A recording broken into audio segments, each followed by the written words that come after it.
नमस्कार दोस्तों, DN mathematics में आपका स्वागत है। आज मैं आप लोगों को बताऊंगा प्रमेय संख्या। प्रमेय संख्या क्या होता है? तो प्रमेय संख्या का जो अंग्रेजी में बोलते हैं रेशनल नंबर बोलते हैं। तो यहाँ देखिए, इसका जो कुछ नियम है, कुछ कंडीशन है, उसको फॉलो करना पड़ता है, जिसको फॉलो करके जो है आप प्रमेय संख्या के बारे में जान सकते हैं। तो पहला नियम है इसका।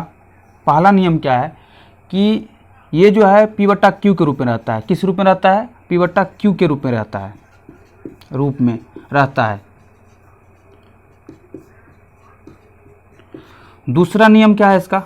दूसरा नियम है कि P और Q क्या होना चाहिए? पूर्णांक होना चाहिए, या इसी को हम बोलते हैं इंटीजर। P और Q पूर्णांक या इसी को बोलते हैं इंटीजर बोलते हैं। अब इसके बाद जो है पूर्णांक होना चाहिए।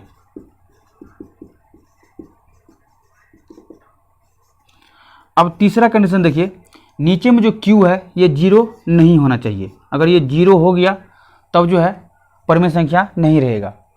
अब इसके बाद देखिए चौथा पॉइंट जो है, P और Q के बीच कोई उभयनिष्ठ गुणनखंड,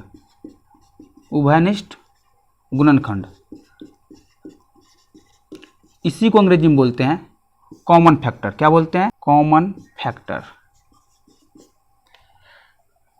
नहीं होना चाहिए।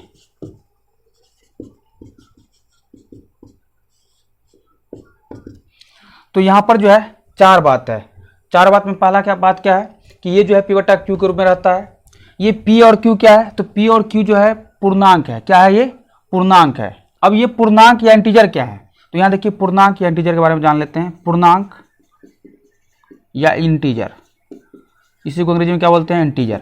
तो पूर्णांक जो है 0 से 1 2 3 डॉट डॉट, और इधर जो है इसके नेगेटिव -1 -2 -3 -4 डॉट डॉट। तो ये जो है क्या है? पूर्णांक है। तो इन सब में से जो भी अंक उठा लेंगे हम, ये क्या होगा? पूर्णांक होगा।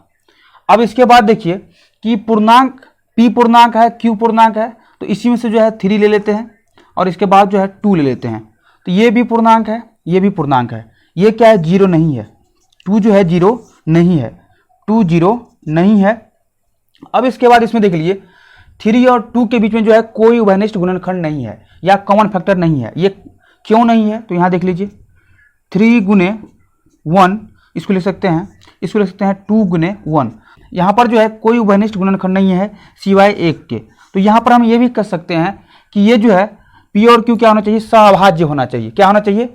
सहअभाज्य होना चाहिए। तो एक चीज यहाँ पर और लिख लेते हैं, इसी में जो है या करके सहअभाज्य, इसी को अंग्रेजी में हम बोलते हैं कोप्राइम बोलते हैं।